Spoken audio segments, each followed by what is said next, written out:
Hello everyone. आज चाहिँ हामीले फाइनेन्शियल मार्केट एन्ड इन्स्टिट्युसनको chapter 2 depository institution financial institution, financial intermediates and asset management फर्मको बारेमा पढ्दैछौँ। यो चाहिँ च्याप्टर 2 मा रहेको छ र यो एकदमै सजिलो च्याप्टर, थ्योरिटिकल च्याप्टर हो।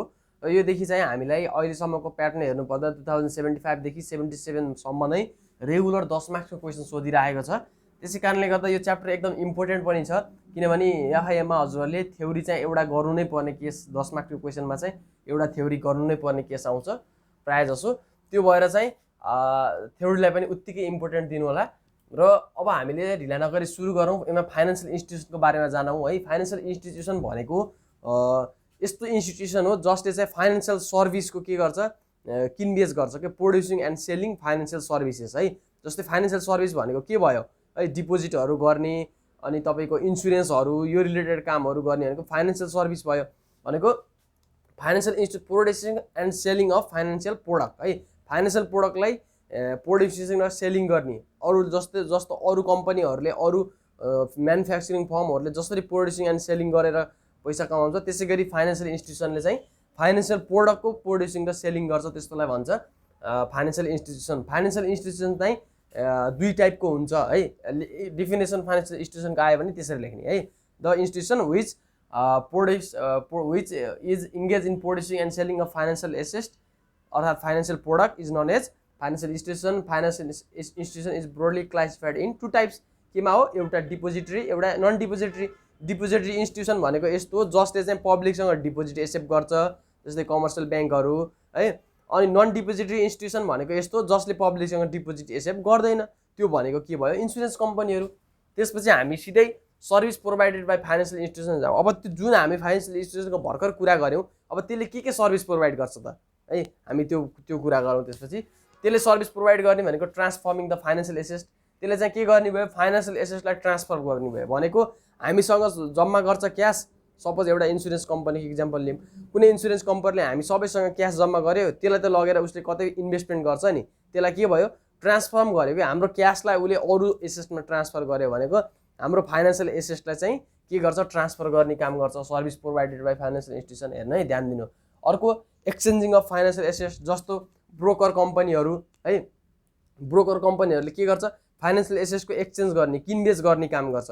त्यो पनि सर्भिस प्रोभाइडेड बाई हामीलाई सर्भिस प्रोभाइडेड गरेको भयो है। भनेको उसले पनि के गर्ने हो, कोहीसँग किन्ने, कोहीलाई लगेर बेच्ने, भनेको बिचमा काम गरेर के गरिदिने, सर्भिस प्रोभाइड गरिरहेछ नि हामीलाई। के सर्भिस प्रोभाइड गर्यो, हाम्रो फाइनेन्शियल एसेट, हामीसँग भएको स्टक डिभेन्चरहरू चाहिँ के गरेछ, बेच्नको लागि हेल्प गरेछ भनेपछि त्यो के भयो, उसले हामीलाई सर्भिस प्रोभाइड गरेको छ फाइनेन्शियल एसेटको लागि। त्यसै गरी अन्डर राइटिङ सर्भिस, जस्तो कुनै पनि कम्पनीको आइपिओ खुल्छ, न्यू इस्यु गर्नु पर्यो कम्पनीलाई भने उसले आफै सबै काम, सबै झन्झट त गर्न सक्दैन। त्यो भएर उसले के गर्छ, यस्ता फाइनेन्शियल इन्स्टिट्युसनहरूलाई के गर्छ, अन्डर राइटरको रूपमा ल्याउँछ है। भनेको डिफ्रेन्ट क्यापिटलहरू छ नि नेपालमा, त्यो क्यापिटलहरू चाहिँ के हुन्छ, अन्डर राइटरको रूपमा काम गरेर सघाउँछ कम्पनीलाई। भनेको त्यसले के गर्छ, अन्डर राइटिङ सर्भिस दिन्छ र सर्टेन कमिसन चाहिँ उसले चार्ज गर्छ। त्योबाट उसले आइपिओ इस्यु गर्नेदेखि लिएर, जस्तो तपाईँले ख्याल गर्नुभयो भने आइपिओ इस्यु हुँदाखेरि सर्टेन त्यहाँ क्यापिटल भनेर आउँछ है। त्यो क्यापिटलको चाहिँ क्यापिटलको नामबाट आइपिओ इस्यु हुन्छ। जस्तो कम्पनीहरूले कहिलेकाहीँ त्यो राइट सेयरहरू होइन, बोनस सेयरहरू दिँदाखेरि, जस्तो क्यास डिभिडेन्ड नदिएर बोनस सेयर मात्रै दियो भने तपाईँले हाल्नुपर्ने हुन्छ होइन। क्यासको ट्याक्सको एमाउन्ट हाल्नुपर्दा पनि क्यापिटलको एकाउन्टमा हाल्नुपर्ने हुन्छ। त्यो भनेको क्यापिटल भनेको के काम गरिरहेको, उसले अन्डर राइटिङको काम गरिदिरहेछ।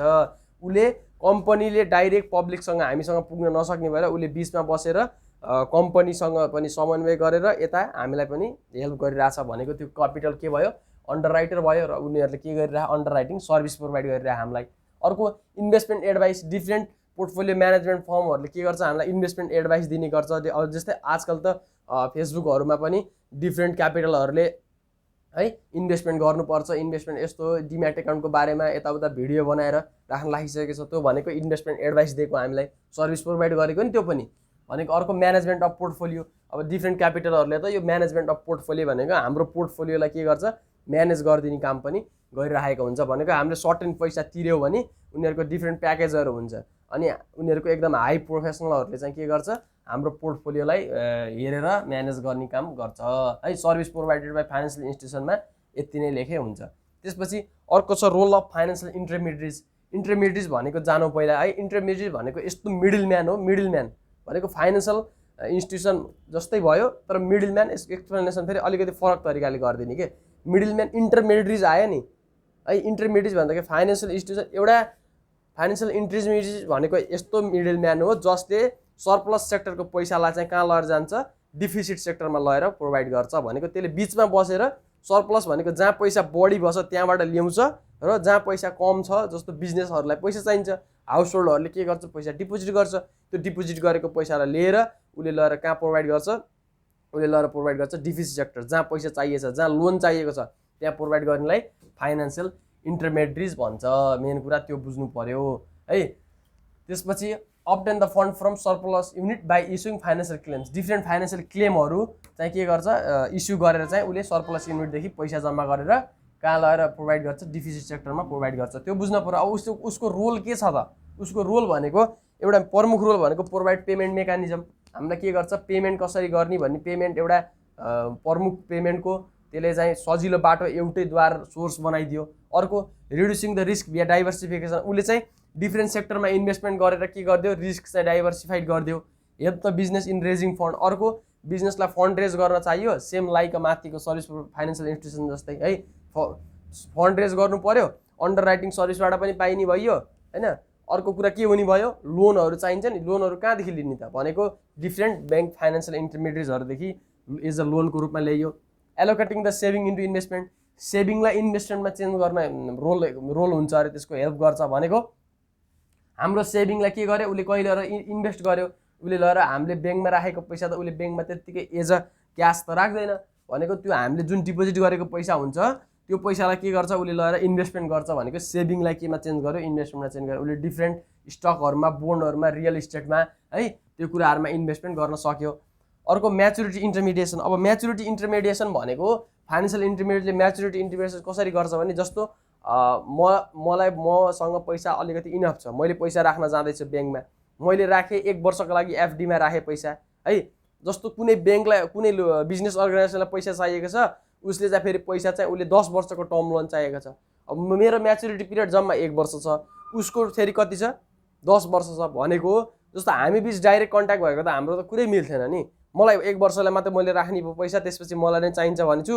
उसले बिजनेस अर्गनाइजेसनले के भनेछ, मलाई चाहिँ 10 वर्षलाई पैसा चाहियो भनेछ। भनेपछि हाम्रो कुरा मिल्थेन। त्यो बिचमा कुरा मिलाइदिने कसले, म्याचुरिटी पिरियडको इन्टरमिडिएट गर्ने कम्पनी कसले गर्छ, रोल अफ फाइनेन्सियल इन्टरमिडिएट। एकदम ध्यान दिनु है, यो सिम्पल छ। अनि त्यसपछि हेर्नु है, म्याचुरिटी इन्टरमिडिएट भनेको फेरि बुझ्नु भएन क्या के भनेको भने, जस्तो म्याचुरिटी पिरियड मैले सेभिङ गर्ने मान्छे र जसले लगानी त्यहाँबाट लोन लगेको हुन्छ उसलाई चाहिएको म्याचुरिटी पिरियड त फरक हुन्छ नि।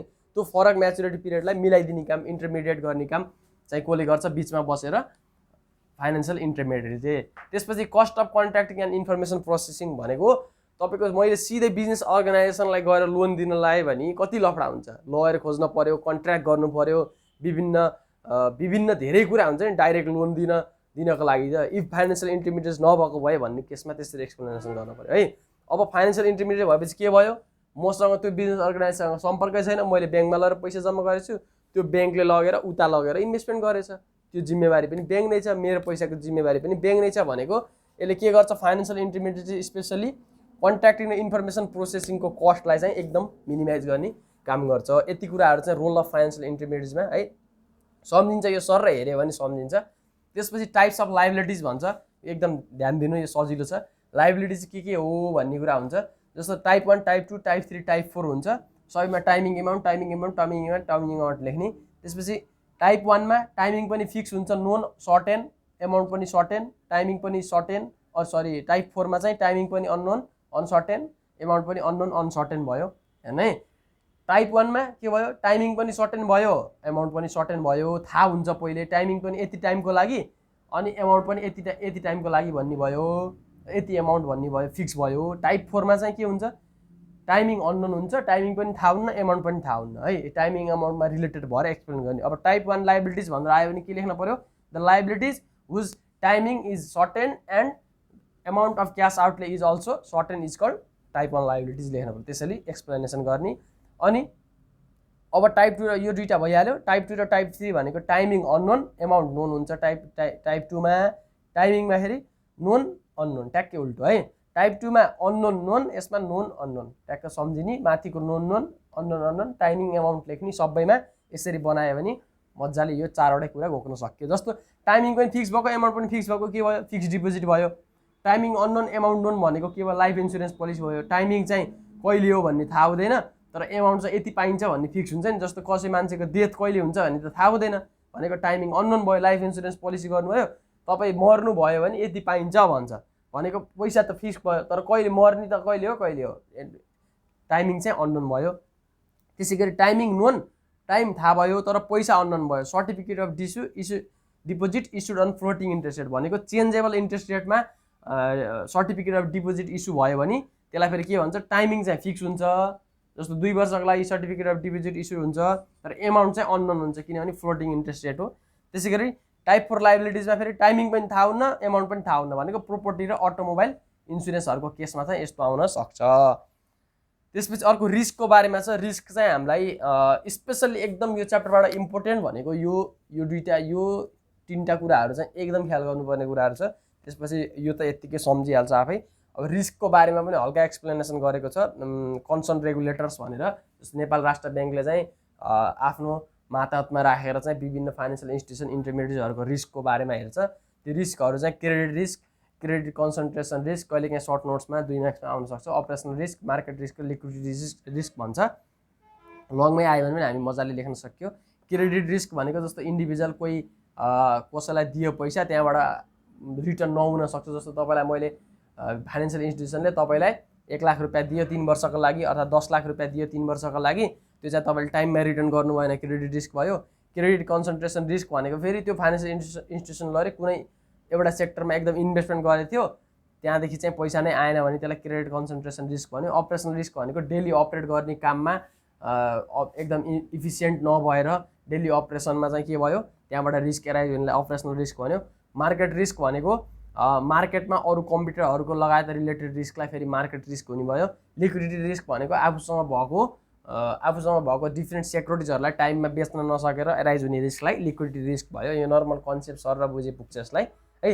एसेट म्यानेजमेन्ट फर्म भनेको पनि यसको पनि यस्तो फर्म हो जसले चाहिँ के गर्छ, डिफ्रेन्ट कम्पनीहरूको डिफ्रेन्ट मान्छेहरूको चाहिँ के गर्छ, एसेट्सलाई चाहिँ सम्पत्तिलाई म्यानेजमेन्ट गर्ने काम गर्छ। त्यो अन्तर्गत एउटा हेज फन्डको एक्सप्लेनेसन दिएछ। हेज फन्ड भनेको यस्तो फन्ड हो कि के बुझ्नु भने हेज फन्डले चाहिँ के गर्छ, स्पेसली म्युचुअल फन्ड जस्तै त्यसले पनि डिफ्रेन्ट सेक्टरमा इन्भेस्टमेन्ट गर्ने काम गर्छ कि हेज फन्डले। लाइक अ म्युचुअल फन्डै हो, तर म्युचुअल फन्ड होइन। म्युचुअल फन्ड भन्दा त्यो थोरै फरक छ। अब त्यो फरक के त्यसरी नै एक्सप्लेनेसन गर्ने हो। यसको एक्चुअल डेफिनेसन भन्छ, हेज फन्डको एक्चुअल डेफिनेसन चाहिँ हुँदैन है। हेज फन्ड चाहिँ धेरै प्रकारको हुन्छ, त्यो भएर चाहिँ यसको एक्चुअल डेफिनेसन नहुने हो। यसलाई चाहिँ के भनेको छ भने alternative investment vehicles available only to sophisticated investors such as institution and individual with significant assets है। भनेको इन्भेस्टमेन्ट भेहिकलै भयो यो, लाइक अ म्युचुअल फन्ड, जसले चाहिँ के गर्छ, इन्स्टिट्युसन र इन्डिभिजुअलको एसेट्सहरूलाई चाहिँ म्यानेज गर्ने काम गर्छ भनेर भन्नु पर्यो। यो चाहिँ के बुझ्नु भने यस्तै एसेट म्यानेजमेन्ट फर्मले म्यानेज गर्ने एउटा फन्ड हो के। अब यसको चाहिँ डिफरेन्स बिट्विन छ like a mutual fund, hedge fund pools are underlying securities also like mutual fund they can invest in many type of securities. Mutual fund जस्तै डिफ्रेन्ट काइन्ड अफ सेक्युरिटीमा इन्भेस्टमेन्ट पनि गर्न पनि सक्यो, but there are a number of difference between this two investment vehicle है। Difference छ। First, hedge fund are less regulated. Hedge fund चाहिँ के हुन्छ यसरी एक्सप्लेन गर्नु पर्यो। हेज फन्ड चाहिँ लेस रेगुलेटेड हुन्छ in comparison to mutual fund. Second, as a result of being relatively unregulated hedge fund can invest in a wider range of securities than mutual fund. त्यही regulated नभएको कारणले गर्दा hedge फन्डले चाहिँ धेरै सेक्युरिटीमा चाहिँ वाइडर रेन्ज अफ सेक्युरिटिजमा इन्भेस्टमेन्ट गर्न सक्छ as compare to mutual fund. Third, hedge fund are typically not as liquid as mutual fund. भनेको म्युचुअल फन्डको जस्तो लिक्विडिटी छ त्यस्तो हेज फन्डको लिक्विडिटी हुने भएन है। भनेको त्यही नै हो। तपाईले लेख्न पर्यो के भने कन्सर्न रेगुलेटर्स हुँदैन हेज फन्डमा, म्युचुअल फन्डमा चाहिँ हुन्छ। हेज फन्डले चाहिँ वाइडर धेरै सेक्टरमा चाहिँ इन्भेस्ट गर्न सक्छ वाइडर सेक्युरिटीमा, म्युचुअल फन्डले सक्दैन भनेर त्यही अलिकति एक्सप्लेनेसन गर्न पर्यो। यो चाहिँ 4 टाइपको हेज फन्ड भनिन्छ। Market directional hedge fund, corporate restructuring hedge fund, convergence trading hedge fund र opportunistic hedge fund. Market directional hedge fund भनेको चाहिँ सिस्टेमेटिक रिस्क अनुसार मार्केटले जसरी त्यसलाई फ्लो गराउँछ त्यही अनुसार गएर काम गर्नेलाई मार्केट डिरेक्सनल हेज फन्ड भन्यो। कर्पोरेट रिस्ट्रक्चरिङ हेज फन्ड हेर्नु त नामबाटै थाहा भयो, कर्पोरेट रिस्ट्रक्चरिङ भनेको अरू कुनै कम्पनीहरू डुब्न लागा भने ब्याङ्क्रप्ट हुन लागेको कम्पनीहरू अनि अरू कुनै कमजोर कम्पनीहरूलाई मर्जर एक्विजिसन गरेर अर्थात् कि ब्याङ्क्रप्ट हुने कम्पनीलाई किनेर त्यसरी त्यता इन्भेस्टमेन्ट गर्नेलाई फेरि कर्पोरेट रिस्ट्रक्चरिङ हेज फन्ड भन्यो। कभर्जेन्स ट्रेडिङ हेज फन्ड भनेको चाहिँ एकदम रिस्कै जुन सेक्टरमा रिस्क हुन्न, जिरो रिस्क एकदम रिस्कै नहुने सेक्टरमा इन्भेस्टमेन्ट गर्नेलाई कभर्जेन्स ट्रेडिङ हेज फन्ड भन्यो। त्यसपछि अपरचुनिटिक हेज फन्ड भनेको अपरचुनिस्टिक हेज फन्ड भनेको जहाँ पनि इन्भेस्ट गर्ने एनी सेक्टर है, एकदम हाई रिटर्न चाहिन्छ उसलाई चाहिँ भनेको जुन सेक्टरमा पनि इन्भेस्टमेन्ट गर्नेलाई चाहिँ अपरचुनिस्टिक हेज फन्ड भन्छ है। अब यो डिफ्रेन्ट हेज फन्डहरूमा चाहिँ के हुन्छ भने यसले डिफ्रेन्ट मान्छेहरूलाई पनि यसले प्रोभाइड गरिराखेको हुन्छ के। खासमा यहाँ बुकमा छैन त्यो कुरा। हेज फन्डले चाहिँ के गर्छ भने डिफ्रेन्ट मान्छेहरूलाई पनि ट्रेडिङ गर्नको लागि पैसाहरू पनि प्रोभाइड गर्ने हेज फन्डहरू पनि हुन्छ कि। हेज फन्ड भनेको स्पेसली यसको त्यही भएर ब्रोड छ। यहाँ चाहिँ स्पेसली हामीले त्यस्तो खालको भन्दा पनि के भन्नु पऱ्यो, एसेट म्यानेजमेन्ट फर्मले म्यानेज गरेको एउटा फर्म हो भनेर फन्ड हो भनेर एक्सप्लेनेसन गर्न पर्यो बुकको इन कन्टेक्स्ट अफ बुक है।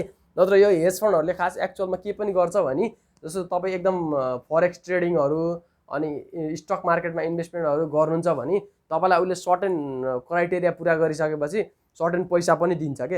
यति पैसा दिएर तपाईँले ट्रेडिङ गरेर त्यहाँबाट सर्टेन पर्सेन्ट प्रफिट तपाईँले राख्ने है, जति कमाउनुहुन्छ त्यो सर्टेन पर्सेन्ट प्रफिट पनि कमाउनै पर्ने हुन्छ। त्यो प्रफिट चाहिँ तपाईँले राख्ने अनि जस्तो कमिसन हुन्छ के। तपाईँले 1000 रुपियाँ कमाउनु भयो भने कति पर्सेन्ट दिन्छ, अब हेज फन्डको नियमअनुसार हुन्छ 15%, 20%, त्यो चाहिँ हजुरलाई हुन्छ। त्यसरी चाहिँ के गरेको हुन्छ अझ म्याक्स हेज फन्डमा 15-20% म्याक्सिमम नै हुन्छ, 60-70% नै हुन्छ क्या सायद। मैले यो कुरा पढेको थिएँ एकचोटि। 60-70% नै हेज फन्डले चाहिँ के गर्छ प्रोभाइड गर्छ, जसले चाहिँ के गर्छ ट्रेडिङहरू गर्नेहरूलाई चाहिँ त्यसरी पनि हेज फन्ड सञ्चालन भएको हुन्छ। यो चाहिँ यो कोर्स कन्टेन्टभन्दा अलिकति बाहिरको कुरा। एक्चुअली हामीलाई यहाँ चाहिने भनेको एसेट म्यानेजमेन्ट फर्मले एउटा हेज फन्ड पनि म्यानेज गर्छ। त्यो हेज फन्ड भनेको market direction, corporate restructuring, coverage, opportunistic छ। त्यति साह्रो इम्पोर्टेन्ट छैन, तर बेसिक हेज फन्डको बारेमा नलेज चाहिँ लिनुभयो भने राम्रो हुन्छ। इक्जाममा आउन सक्छ, सर्ट क्वेसनमा पनि आउन सक्छ। अहिलेसम्म आएको छैन 2 मार्क्समा चाहिँ। अहिलेसम्म हामीलाई आएको भनेको यो 3टा कुरा मात्रै हो। यो 3टा कुरालाई एकदम राम्रोसँग ध्यान दिने। टाइप अफ लाइबिलिटिज तपाईँहरूले पढ्नै पर्दैन, यसरी बनाउनु केही पढ्नै पर्दैन, डेफिनेसन आफै बन्छ। The life is liability whose timing is known unknown and amount of cash outlay is known is called type two liabilities like life insurance policy. यसरी लेख्ने इक्जाम्पल सम्झिने सर एउटा। अनि त्यसपछि एक्सप्लेनेसन त्यही अनुसार गर्ने। जस्तो नोनलाई सर्टेन पनि भन्छ है, सर्टेन भन्न पाइयो, अननोनलाई अनसर्टेन भन्न पाइयो। त्यो सिम्पल कुरा भयो, हजुरहरूले इजी गर्न सक्नुहुन्छ। यो च्याप्टर चाहिँ यति नै हो, यति नै कुरा छ र एकदम इजी छ यो च्याप्टर। कसैले पनि नछोड्ने, 10 मार्क्समा चाहिँ मजाले लेखेर आउने है। ल आजलाई यति गरौँ।